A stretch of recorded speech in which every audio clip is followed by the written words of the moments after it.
आता पाहूया लोकसभेच्या रणसंग्रामासंदर्भातल्या टॉप 9 बातम्या।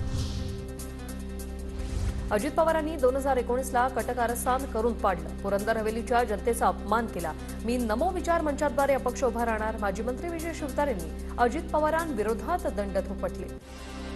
अपमान केला अजित पवारांनी, कसा निवडून येतो असं चॅलेंज करून हे केलेले 6 पक्ष एकत्र करून कट कारस्थाने केलेली आहेत। मी अपक्ष उभा राहणार, नरेंद्र मोदी विचार मंच लिहिणार। मी आमच्या नेत्यांच्या विरोध नाही, या विचारांच्या विरोधात नाही। आमचा विरोध हा पवारांना आहे।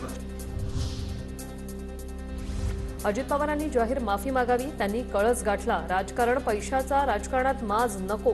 अजित पवारांनी 11 कारखाने घेतले, शेतकऱ्यांना लुटलं, शिवतारेंचा घणाघात। तर अजित पवारांनी त्याच पालखीतळावर काल मी बोललो, तिथे नाटक करताय तुम्ही, अशा प्रकारची निर्भत्सना केली होती। माझी गाडी, माझा घोडा, बारीक सारीक गोष्टीवर हे करत अजित पवारांनी नालायकपणाचा कळस गाठला होता।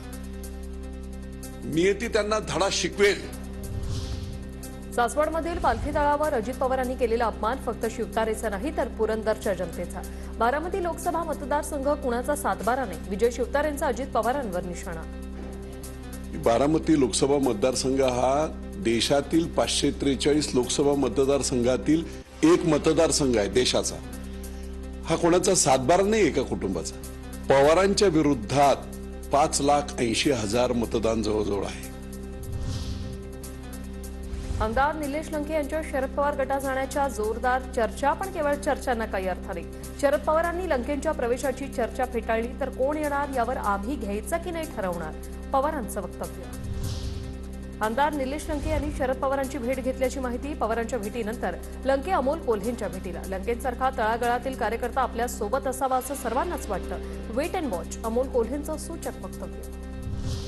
निलेश लंके शरद पवारांसोबत येत असतील तर त्यांचं स्वागतच। लंके यांच्या शरद पवार गटातील प्रवेशाच्या चर्चांवर रोहित पवारांची प्रतिक्रिया। बघितल्यानंतर त्यांना चांगला प्रतिसाद हा नगरमधून मिळत आहे। दक्षिण भागातून ते जर येत असतील आणि त्यांनी तसं वक्तव्य केलं असेल तर त्यांचं स्वागतच आहे। निलेश लंकेच आम्ही त्यांचं स्वागत करतो। लंके नगरमधून उमेदवार असतील निलेश लंकेंच्या पवार गटातील प्रवेशाबाबत संजय राऊतांची प्रतिक्रिया। यांच्या मागे जिल्ह्यातला संपूर्ण समाज आहे। निलेश लंके हे सामान्यांचे प्रतिनिधी आहेत आणि त्यांनी जर आज पुन्हा शरद पवारांकडे प्रवेश केला असेल तर महाराष्ट्र त्यांच्या प्रवेशाचं स्वागत करतो। शरद पवार गटात जाण्याबाबत कोणताही निर्णय झालेला नाही। पवारांसोबत जाण्याच्या बातमीत तथ्य नाही। कोल्हेच्या भेटीनंतर निलेश लंकेंचं स्पष्टीकरण। म्हणजे म्हणतात तशी आज अधिकृत काही कुठली चर्चा नाही। तर मग नंतर मला कुणीतरी पवार साहेबांची हे पण दाखवली, काहीतरी त्यांनी सांगितलं की या गोष्टीचं कुठलं तथ्य नाही वाटतं। एक गेल्यानं फरक पडत नाही, त्या जागी 5 येतील। निलेश लंकेंवर धर्मराव बाबा अत्राम यांची प्रतिक्रिया।